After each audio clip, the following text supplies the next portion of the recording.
Everyone, welcome back to the channel. Today, we are diving into timeless philosophical work, an essay concerning human understanding by John Locke. This book was a game changer in how we think about knowledge, learning, and human. It's all about where our ideas come from and how we understand world around us. So, whether you are new to philosophy or just want to get a better grasp of Locke's ideas. Stick around. By the end of this video, you will understand how author's insights still shape the way we think today. Let's kick things off with one of author's most famous ideas, tabula rasa, which translates a blank slate. According to Locke, we are born into no innate ideas and our minds are like an empty chalkboard. All of our knowledge comes from experience. Imagine that everything you know, feel, and understand is built over time from what you see, hear, and touch. So instead of being born with a set of ideas, we learn everything through interaction with the world. So where does knowledge come from?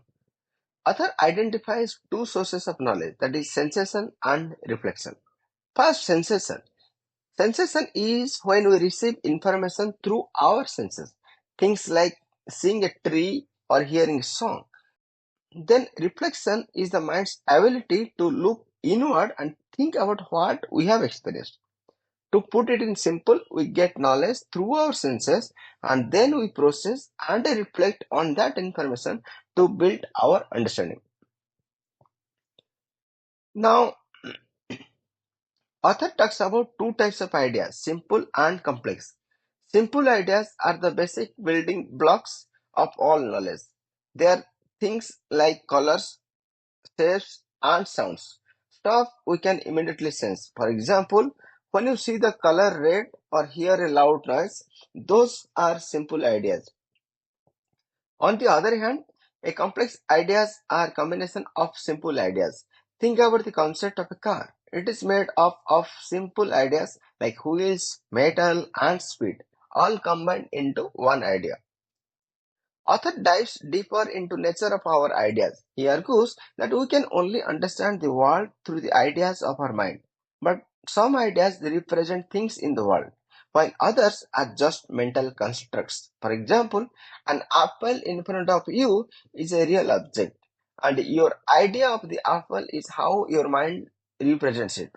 But the idea of a unicorn, that is just something we have invented. Author's point here is that some ideas directly relate to real things, and others are just figments of our imagination. Author also makes an important distinction between primary and secondary qualities. Primary qualities are those that exist in the object itself, like shape, size, and motion. These qualities are independent of what we think about them. They are real and measurable. Secondary qualities, however, are all about how we perceive the object.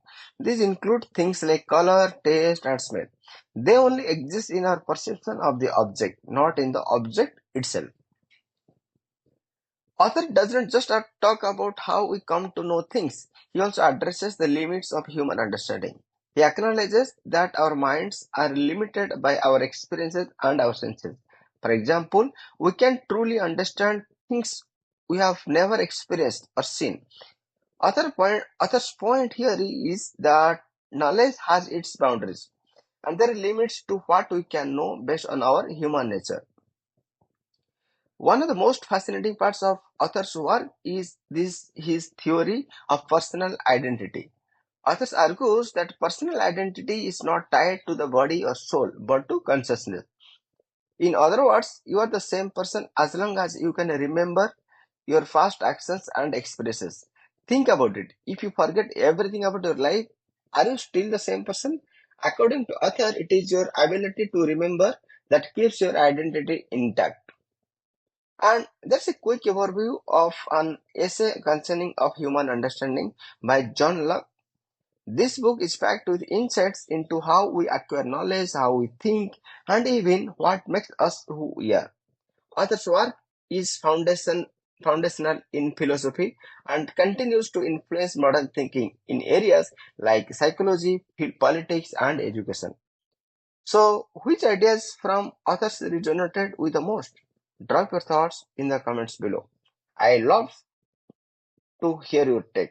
And if you enjoyed this breakdown, don't forget to like, subscribe, and share this video with someone who loves diving into deep thought-provoking ideas. Until next time, keep questioning and keep learning.